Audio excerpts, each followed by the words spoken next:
Olá, aqui é o Alisson e hoje eu vou comentar sobre o livro Viagem de um Naturalista ao Redor do Mundo, de Charles Darwin.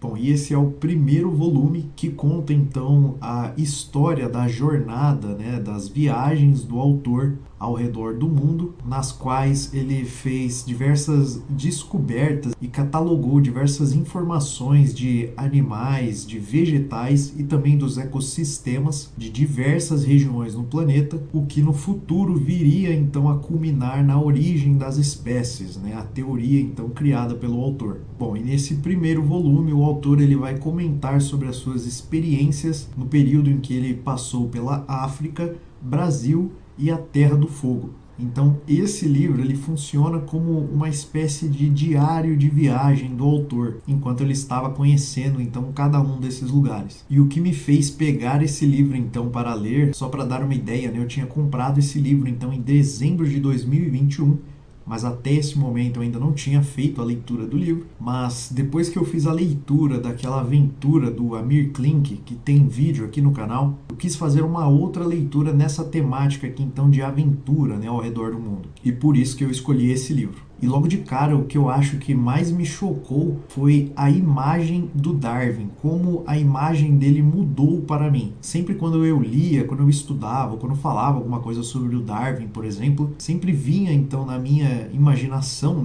a imagem de um homem mais idoso, um cientista, principalmente alguém que não saberia se virar, na natureza, uma pessoa que fica muito presa em um laboratório, por exemplo. Era essa a imagem que eu tinha do Darwin. Mas aqui nesse livro nós temos contato então com um lado muito mais aventureiro, do autor, muito mais roots, digamos assim. Então essa foi uma coisa que eu achei muito bacana, ver um outro aspecto então do autor que não é muito divulgado por aí, Eu não ouço muitas pessoas mencionando esse adjetivo, essa questão mais aventureira em relação ao Darwin. Bom, e essa viagem então ela tem início ali no final de 1831 e ao longo da jornada então o Darwin ele vai descrevendo as suas sensações ao ter essas experiências, a conhecer esses lugares exóticos. E eu separei aqui alguns trechos onde o autor ele expõe o que ele está sentindo então nesses momentos. Esse primeiro trecho aqui que eu separei é quando o autor está nas ilhas de Cabo Verde.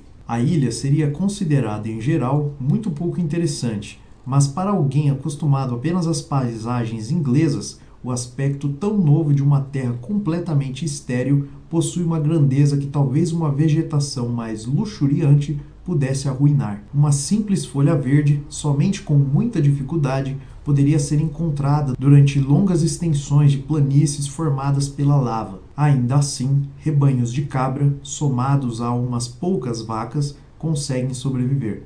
Raramente chove por aqui, embora, durante um curto período do ano, as precipitações sejam torrenciais, e imediatamente após a chuva, uma leve vegetação emerge de cada ranhura do terreno. Essa vegetação logo definha, e é desse pasto, formado de modo tão natural, que os animais se alimentam. O próximo trecho aqui que eu separei é quando o autor ele vai falar sobre a costa brasileira, Bahia ou São Salvador, Brasil, 29 de fevereiro. O dia transcorreu deliciosamente. Delícia, no entanto, é termo insuficiente para dar conta das emoções sentidas por um naturalista que, pela primeira vez, se viu a sós com a natureza no seio de uma floresta brasileira. A elegância da relva, a novidade das plantas parasitas, a beleza das flores, o verde vivo das ramagens e, acima de tudo, a exuberância da vegetação em geral me encheram de admiração. A mais paradoxal das misturas entre som e silêncio reina a sombra das árvores. Tão intenso é o zumbido dos insetos que pode perfeitamente ser ouvido de um navio ancorado a centenas de metros da praia.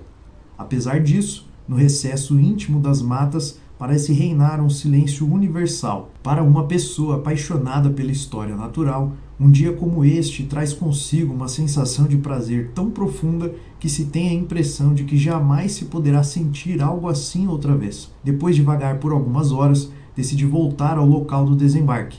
Antes de alcançá-lo, contudo, fui surpreendido por uma tempestade tropical. Procurei me abrigar debaixo de uma árvore, cuja copa cerrada seria impermeável à chuva comum da Inglaterra.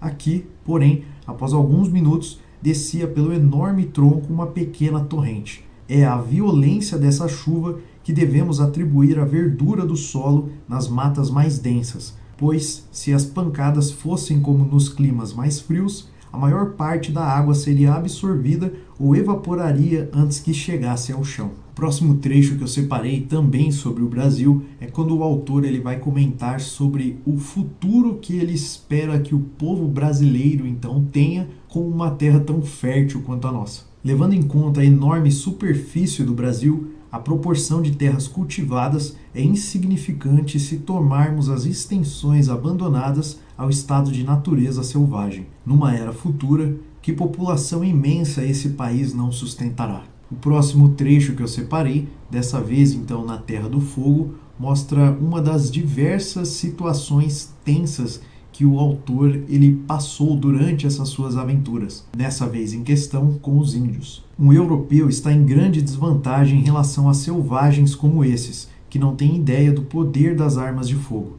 Quando empunhamos um mosquete, parecemos a eles muito inferiores a um homem armado com um arco e flecha, uma lança ou até mesmo uma funda. Não é fácil demonstrar nossa superioridade, a não ser quando desferimos um golpe fatal. Como bestas selvagens, eles não parecem comparar números, pois cada indivíduo, se atacado, em vez de recuar, tentaria quebrar nossa cabeça com uma pedra, certamente como faria um tigre em circunstâncias similares. O capitão Fitzroy, em uma ocasião, estando muito ansioso e por boas razões, primeiro brandiu um cutelo para enxotar um pequeno grupo, provocando neles apenas o riso. Então disparou sua pistola por 2 vezes perto de um nativo. O homem ficou surpreso as 2 vezes e com cuidado, mas rapidamente esfregou a cabeça. Então observou um pouco e tagarelou com seus companheiros, mas nunca pareceu pensar em fugir. Seria muito difícil para nós introjetarmos seus pensamentos e entender suas ações. No caso deste nativo, a possibilidade que tal som fosse consequência do tiro proveniente de uma arma próximo da sua orelha jamais passaria por sua cabeça. Para ele seria difícil distinguir entre o som e o golpe, e assim, de modo natural, ele apenas viraria a cabeça. De maneira similar, quando um selvagem vê uma marca deixada por uma bala, demora um tempo antes de ser capaz de entender como isso acontece. A velocidade da bala, que quase a torna invisível, faz com que sua percepção seja quase inconcebível para eles. Além disso, a extrema força de uma bala, que penetra em uma substância dura sem parti-la, levava esses homens a pensar que ela não tinha nenhuma força. Certamente eu acredito que muitos selvagens do mais baixo grau, como esses da Terra do Fogo, devem ter visto objetos sendo atingidos, e até mesmo pequenos animais sendo mortos pelo mosquetão, mas não tiveram a mínima consciência do quão mortífero é esse instrumento. Bom, então eu gostei dessa leitura, principalmente para conhecer mais, das aventuras ali do Darwin, antes dele criar então a teoria, da origem das espécies, e principalmente por ele ter passado aqui pelo Brasil. Tem diversas situações, até mesmo engraçadas, do autor durante essas aventuras. Mas eu também tenho que confessar que em alguns momentos a leitura ela acabou sendo um tanto chata para mim, especificamente nos momentos mais técnicos, onde o autor detalhava algum animal, vegetal ou até mesmo algum ecossistema que ele estava conhecendo naquele momento. Então, caso você seja da área da biologia, por exemplo, eu acho que esses momentos você vai gostar bastante. Agora, caso assim como eu, você seja um leigo, nesses assuntos, ao longo da leitura, conforme essas descrições mais técnicas começam a ficar um tanto mais frequente, a leitura ela acaba ficando um tanto mais chata. Pelo menos foi assim para mim. Mas eu acho que pela aventura do autor, eu acho que compensa sim e vale a pena a leitura. Bom, e para encerrar aqui o vídeo, eu separei um último trecho então do autor na Terra do Fogo, em um período em que ele estava de guarda. Até a 1 da manhã era meu turno de guarda. Há algo muito solene nessa cena. Em nenhum outro momento a consciência de que estamos em um dos mais remotos flancos do mundo é tão forte. Tudo tende a esse efeito. A quietude da noite, interrompida somente pela pesada respiração dos marujos sobre as tendas e os eventuais gritos de uma ave noturna. O latido ocasional de um cachorro, ouvido ao longe, lembra que essa é a terra dos selvagens. Bom, fica aqui então a minha leitura e resenha para este livro.